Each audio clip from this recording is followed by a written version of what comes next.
மனோஜ் பாரதிராஜா அவர்கள் கடந்த மார்ச் 25ஆம் தேதி காலமானார் அப்படின்ற செய்தி மிகப்பெரிய அளவில் எல்லோருக்குமே வேதனையை கொடுத்திருந்தது. யாருமே எதிர்பார்க்காத வகையில் திடீரென அவரை இப்படி நம்மளை விட்டு பிரிஞ்சு போயிருக்கிறது தமிழ் சினிமா ரசிகர்களுக்கு மட்டும் கிடையாது, நடிகர்களில் இருந்து எல்லோருக்குமே, குறிப்பாக ஒரு தந்தையாக இருந்து எதையெல்லாம் பார்க்கக்கூடாதோ அதையெல்லாம் பார்த்து வந்துட்டுருக்காரு. இது மிகப்பெரிய அளவில் எல்லோருக்குமே ரொம்பவே வேதனை கொடுத்துருக்கு. இந்த சூழ்நிலையில் இப்போ என்ன இருக்குது அப்படின்னு வந்து பார்க்கும் பொழுது, அவங்க வீட்டில் வேலை பார்க்கக்கூடிய பணிப்பெண் ஒருத்தவங்க அவரை பற்றி சில விஷயங்களை ஷேர் பண்ணியிருக்காங்க. அது ரொம்பவே வைரலாகி வருது.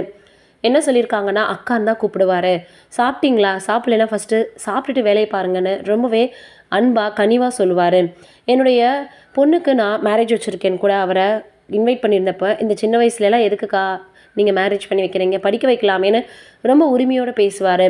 அதோடு மட்டும் இல்லாமல், நான் கொரோனா காலகட்டத்தில் அங்கே வேலை பார்க்கவே கிடையாது, எதிர் வீட்டில் தான் இருந்தேன். அப்படி இருந்தும் அப்பா கூட என்னை பார்த்து பேசுகிறது, சிரிக்கிறது அப்படின்னு எல்லாமே பண்ணுவார். அந்த அளவுக்கு ரொம்பவே அன்பான கனிவான மனிதர். அவருக்கு இப்படி ஒரு நிலைமை வரும்னு எதிர்பார்க்கவே இல்லை. அவங்களுடைய மனைவியும் பெண்களும் ரொம்பவே பொண்ணுங்களுமே ரொம்பவே வந்து பார்த்திங்கன்னா உடைந்து போயிட்டாங்க. யாராக இருந்தாலும் தாங்கிக்க முடியாது அப்படின்னு சொல்லியிருக்காங்க. நல்லா தான் இருந்தார், எப்படி இப்படி ஒன்று நடந்துச்சுன்னே தெரியலன்னு சொல்லியிருக்காங்க. எல்லாரும் இதை கேள்விப்பட்டுட்டு, பொதுவாக நல்லவங்களுக்கு தான் இப்படி ஒரு சோதனையை கடவுள் கொடுப்பாரு அப்படின்னு சொல்லி வந்துட்டுருக்காங்க. இப்போ ரொம்பவே ரசிகர்களுக்கும் சரி, அதே போல் பாரதிராஜா அவர்களுக்கு எந்த அளவுக்கு இது மிகப்பெரிய அளவில் ஒரு இழப்பாக இருக்கும் அப்படின்றது நம்மளால் புரிஞ்சுக்க முடியுது. தமிழ் சினிமாவில் இயக்குனர் ஆகணும்னு ஆசை கனவுகளோடு உள்ளே வந்தவர் அதை நிறைவேற்றாமலே போயிட்டாரு அப்படின்னு எல்லோரும் சொல்லி வந்துட்டுருக்காங்க. சக நடிகர்கள்லேருந்து எல்லோருமே இரங்கலையும் அவங்களுடைய குடும்பத்திற்கு அனுதாபங்களையும் தெரிவித்து வந்துட்டுருக்காங்க. இப்போ நடிகர் நாசர் அவர்கள் சொல்லியிருக்கிறது மிகப்பெரிய அளவில் வைரலாக பரவி வந்துட்டுருக்கு.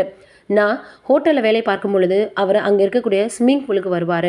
அந்த நேரத்தில் நிறைய விஷயங்கள் வந்து பார்த்திங்கன்னா அவரிடம் வந்து பார்த்துருக்கேன். ரொம்ப அன்பாக கனிவாக பொறுமையாக இருப்பார். தான் வந்து ஒரு இயக்குனரோட பையன், அதே போல் தான் வந்து ஒரு பெரிய நடிகர் அப்படின்ற எந்த கர்வமே இருக்காது அப்படின்னு. இவர் மட்டும் இல்லை, கூட இருக்க எல்லாருமே அவரை பற்றி ரொம்பவே நல்ல விதமாக சொல்லியிருக்காங்க. இவ்வளோ நல்ல உள்ளமாக இருக்கிறவருக்கு இப்படி ஒரு நிலைமையான எல்லோரும் சொல்லி வந்துட்டுருக்காங்க. ஐசியூவில் அட்மிட் பண்ணி சிகிச்சை முடிஞ்சு வீட்டுக்கு நல்லா தான் திரும்பியிருக்காரு. ஆனால் இவருக்கு உடனே நெஞ்சுவலி ஏற்பட்டிருக்கு. மருத்துவமனைக்கு கொண்டு சென்றப்போ மருத்துவர்கள் ஏற்கனவே இறந்துட்டாருன்னு மிகப்பெரிய இடியை தூக்கி அவங்களுடைய குடும்பத்தினர் தலையில் வச்சுட்டாங்க. அது ரொம்பவே வந்து பார்த்திங்கன்னா மீட்க முடியாத, அதே போல் யாராலையும் ஈடுகட்ட முடியாத ஒரு இழப்பு. எவ்வளவு ஆறுதல் சொன்னாலும் காலம்தான் அவங்களுடைய மனதை மாற்றணும். நிச்சயமாக அதுலேருந்து அந்த குடும்பத்தினர் வெளியில் வர்றது அப்படின்றதே ரொம்ப கஷ்டம் அப்படின்னு தான் சொல்லணும். நம்மளுடைய சார்பாக மனோஜ் பாரதிராஜா அவர்களின் ஆன்மா சாந்தியுடைய கடவுளை வேண்டிக்கலாம். நீங்கள் என்ன நினைக்கிறீங்கன்றதை மறக்காமல் கீழே இருக்கக்கூடிய கமெண்ட்டில் சொல்லுங்கள்.